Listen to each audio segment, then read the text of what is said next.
E vem conferir a análise do 11º episódio da segunda temporada de Jujutsu Kaisen.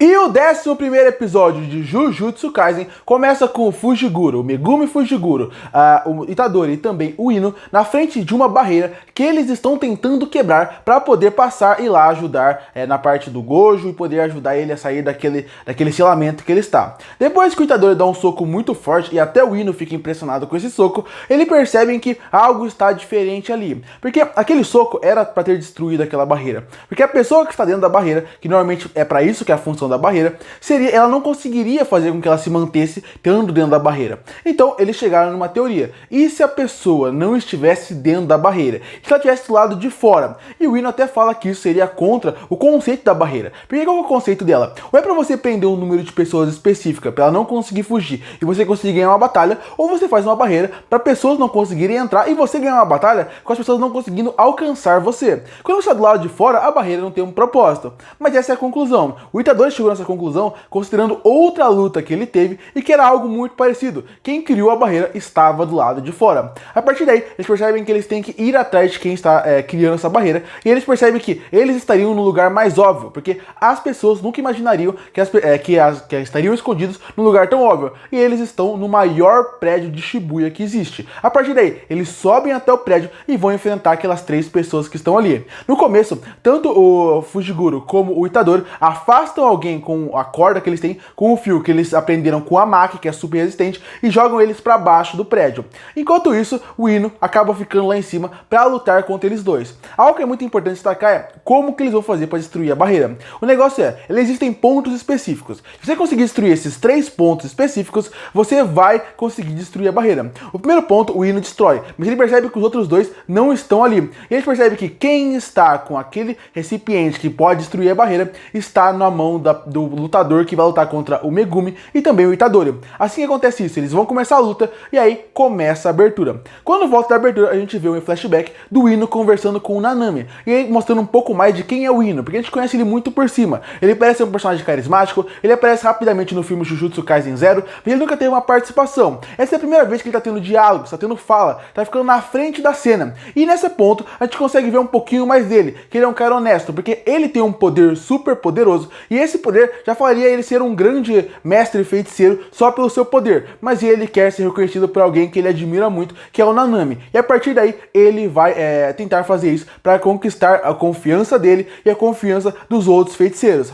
A partir daí, ele vai começar a sua luta, e aí a luta se divide em 2 passos. O primeiro ponto, que é a parte que está acontecendo num viaduto, fica entre o Jiro contra o Megumi e o Itadori, e o lado de cima, que é o lado que está em cima do prédio, fica o Ino versus a Aogami e o seu neto. Nesse ponto, a gente vai finalmente entender por que sempre que o Ino aparecia, ele parecia que estava com uma máscara na cabeça. Aqui ele coloca a máscara e ele solta o seu feitiço. E aí nesse ponto a gente explica qual que é o poder dele. O poder do Ino seria envolvendo ele conseguir, quando ele coloca a máscara, meio que entrar num domínio e conseguir dominar umas 4 bestas. E a partir daí fica super interessante o poder dele. O primeiro poder que ele libera é um poder envolvendo meio que a água, que deixa ele mais ágil, deixa ele mais veloz, e depois também ele usa uma maldição que funciona como se fosse um espeto que vai acertar ele, como se fosse uma arma mesmo. E eles começam a lutar, e ele mostra o seu poder a partir daí, algo super interessante. Vale destacar, acho que são 4 bestas que ele menciona no episódio. A gente consegue ver 2 pontos dela. Quando ele vai soltar o terceiro mais pra frente, ele não consegue soltar. Ou seja, esse personagem ainda tem muito pra crescer em relação à ação, batalha, e ver muito mais sobre ele. Então eu achei super interessante. E essa luta entre os dois, a Aogami contra o Ino, é super interessante. Por quê? Porque quando o Ino, ele acaba entrando nesse formato que ele coloca o capuz, ele solta suas bestas, que é pra poder lutar através dele, é praticamente ele entrando numa possessão, pode-se dizer assim. Porque ele tem consciência do que tá acontecendo, ele sabe o que tá acontecendo, mas é como se ele virasse uma outra pessoa. Tanto que quando tiram o capuz dele, ele perde meio que sua força. Então existe esse conceito de quando você entra nesse objeto misterioso, você acaba meio que soltando um poder. Existem vários elementos já apresentados em Jujutsu Kaisen que funcionam assim. Alguém usar um elemento meio que de feitiço para poder aumentar o seu poder. Isso meio que acontece aqui. E essa luta é interessante por algo que vai acontecer mais na frente, mas eu vou adiantar agora para fazer essa ligação, que seria a Algani. Quando ela chega num ponto, ela precisa que o seu neto ganhe mais poder, porque ela percebe que ele vai morrer se ele ficar desse jeito, ela acaba usando um poder que ela consegue trazer e que faz com que ele se transforme em outra pessoa, fazendo com que ele também seja possuído por uma alma que já morreu. Isso é super interessante, é a briga de pessoas que usam materiais, que não usam o poder total dele, mas de outra pessoa, para conseguir ganhar uma batalha. Isso eu acho super interessante. Mas eu vou entrar nesse ponto do neto dela ter sido possuído mais pra frente. Aqui é mais pra falar que eu gostei muito do visual do poder, achei muito interessante o conceito do poder, e mais na frente, quando tem a revelação do que é a Algani, aí o poder fica mais complexo ainda e muito mais interessante. Mas e quando eu tinha vendo o Ino nesse começo massacrando eles, e percebendo que o neto, por algum motivo misterioso, aceita levar os golpes, o importante é não deixar com que a sua avó morra, a gente continua vendo o Megumi e o Itadori lutando.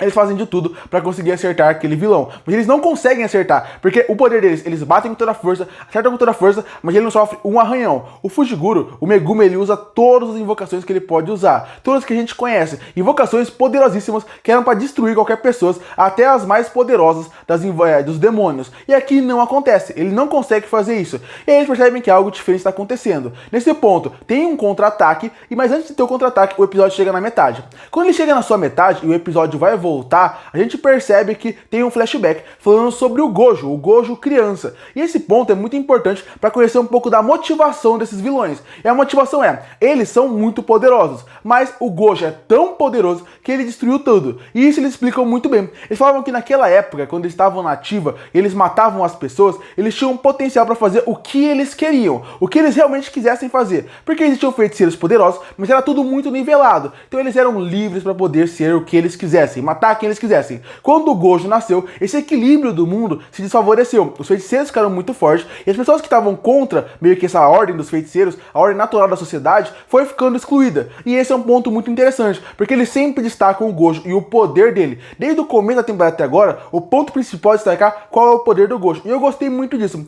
Sem contar que é nesse flashback que a gente conhece o poder da Algani, porque a gente vê um pai que está vendo a filha ir pra escola e quando ela senta no colo dele, ela acaba matando ele. E a gente percebe que não é a filha, é a Algani. A gente percebe que ela precisa que alguém esteja morta para poder fazer essa ideia da médium que ela é, para poder invadir o corpo das pessoas. E isso é muito interessante porque vai acontecer logo depois que sai do flashback. Porque esse flashback serve pra gente conhecer um pouco mais dos vilões, qual é a sede de sangue deles e como eles são vilões por ser vilões mesmo. E depois disso, a gente vai realmente focar em conhecer um pouco mais do Gojo, saber o poder dele, como até os vilões mais poderosos sentem medo dele. Quando volta, a Algani consegue fazer a parte de ser o médium e transferir o corpo do neto dela para uma outra pessoa que vai lutar no lugar dele. E aí uma grande revelação super interessante que eu gostei muito, que é a volta do Toji Fujiguro. Pra quem não lembra, o Toji, ele morreu pro Gojo no final do flashback e ele é o pai do Megumi, mas ele infelizmente morreu. E a partir daí ele volta aqui como se fosse dentro do corpo dele. E obviamente o Toji, ele destrói o Ino, porque ele é muito forte, muito poderoso e ele praticamente matou o Gojo da primeira vez.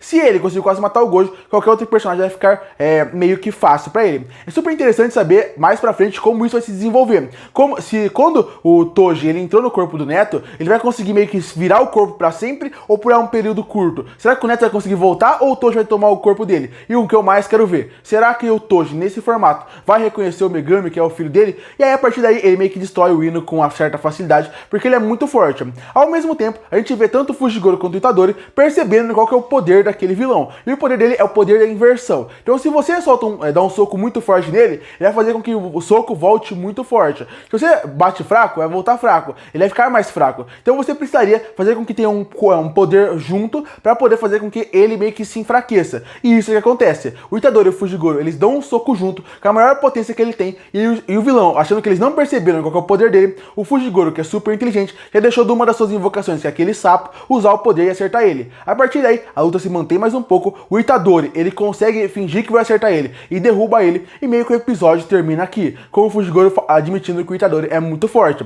Então esse foi o episódio 11º de Jujutsu Kaisen, focado mais fora da barreira e mostrando o que vai acontecer a partir daqui. Eu vou falar, em questão de luta, eu gostei bastante do episódio, achei que foi bem animado, bem feito. Em questão de revelação, eu adorei o episódio. O Toji foi uma grande revelação que eu não esperava que ele fosse aparecer agora. Eu até achei que ele pudesse voltar, porque é um personagem que criaram tanto hype pra ele, que eu achei que ele podia voltar de alguma forma em algum ponto. Gostei que ele voltou dessa forma, desse jeito, de uma forma que não é forçada e funciona com a luta em si. Gosto dos novos conceitos de luta, adoro como Jujutsu Kaisen tem um universo que a cada episódio que apresentam, expandem ele, trazem novos elementos. É um universo riquíssimo e muito bem apresentado, muito bem feito, muito bem desenvolvido. Eu até acho que os poderes poderiam ser um pouquinho mais regulados, porque eles vão soltando poder de qualquer jeito, e isso é um problema porque a gente não consegue meio que ter um nível de poder. Parece que qualquer hora ele pode usar um Deus Ex Machina, soltar um poder que ninguém conhece e acabar com a obra. Isso é um problema. Mas em questão de design, eu gosto muito, em questão dos poderes e conceitos, eu gosto muito, e como ele faz com que as lutas se conversem muito bem, também eu gosto muito, sem contar que a animação é muito boa. Muita gente criticou a animação antes da temporada começar, falando que seria uma animação que ia estragar o Jujutsu Kaisen, e eu tô gostando bastante. Se você perguntar, eu até acho que eu prefiro a estética da primeira temporada, mas essa aqui eu gostei muito do polimento, bem mais claro, bem mais limpo, combina com a clareza de Shibuya e faz com que a ação funcione muito bem. Sem contar que eu gostei de ver Itadori e Fujiguro lutando juntos, sem contar que eles têm uma boa química, uma boa dinâmica, e a comédia funciona bem em cima deles. Eu amo Jujutsu Kaisen, eu amo o anime desde a primeira vez que eu vi, e esse episódio mostra mais uma vez isso. Como eles conseguem usar bem os personagens, bem o universo, e entregar mais um episódio excelente. Curte para fortalecer o canal, se inscreve para não perder os próximos vídeos. E aí, o que você achou do 11º episódio de Jujutsu Kaisen? Você gostou? Você não gostou? Que nota você daria pra ele? Comenta aqui embaixo. Eu volto no próximo vídeo.